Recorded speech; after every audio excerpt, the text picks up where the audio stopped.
Halo teman-teman, bagaimana kabarnya? Semoga Anda semuanya dalam keadaan sehat ya.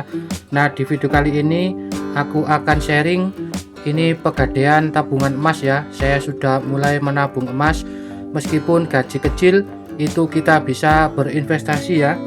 Nah, buat kalian kalau punya gaji kecil dan baru mulai tertarik investasi emas digital bisa jadi pilihan pintar ya. Berikut beberapa manfaat khusus untuk pemula bergaji kecil seperti kita. Manfaat yang pertama, modal awal sangat kecil.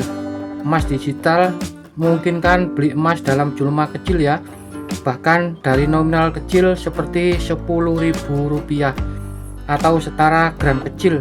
Jadi kita nggak perlu punya banyak uang dulu untuk memulai. Jadi sangat simpel ya. Dan yang kedua, cepat dan mudah, praktis dan fleksibel. Transaksi bisa dilakukan secara online lewat aplikasi kapan saja tanpa harus ke toko fisik emas. Cocok kalau kita nggak punya banyak waktu atau akses ke toko emas. Nah, dan yang poin ketiga, tanpa repot menyimpan fisik karena emas disimpan oleh penyedia layanan ya, seperti Pegadaian. Kita tidak perlu memikirkan berangkas atau resiko kehilangan atau stolen seperti kalau menyimpan emas fisik. Nah, yang poin selanjutnya, likuiditas tinggi, bisa jual kapan saja.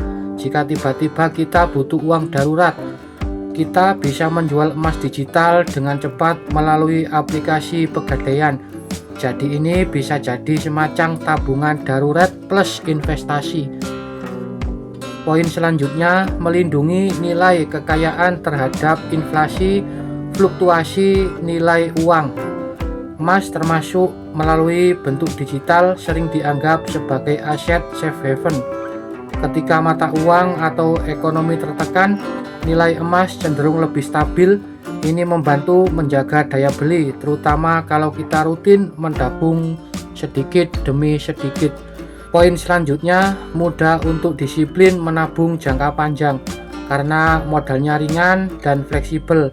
Kita juga bisa rutin menyisihkan sebagian kecil dari gaji kita untuk nabung emas tanpa merasa tertekan secara finansial over time. Akumulasi kecil itu bisa jadi cukup signifikan. Kita yang baru mulai kerja, punya gaji atau penghasilan terbatas, kita juga yang ingin belajar investasi secara sederhana sebelum naik level ke instrumen lebih kompleks. Kita yang ingin menabung jangka panjang tanpa beban besar di awal. Kita yang ingin punya aset cadangan untuk masa depan, tapi tetap fleksibel jika butuh dana cepat. Nah, begitu ya teman-teman, sedikit sharing tentang tabungan emas Pegadaian. Jadi ayolah kita mulai berinvestasi, mulai dari hal kecil. Nah, ini ya tabungan Pegadaian saya. Bila teman-teman berminat, silakan mulai menabung di Pegadaian. Nah, begitu ya sharing singkat ini, semoga bermanfaat. Terima kasih sudah menonton. Semoga kita bisa menabung mulai dari hal yang kecil, mulai 5.000, 10.000, yang penting konsisten ya teman-teman.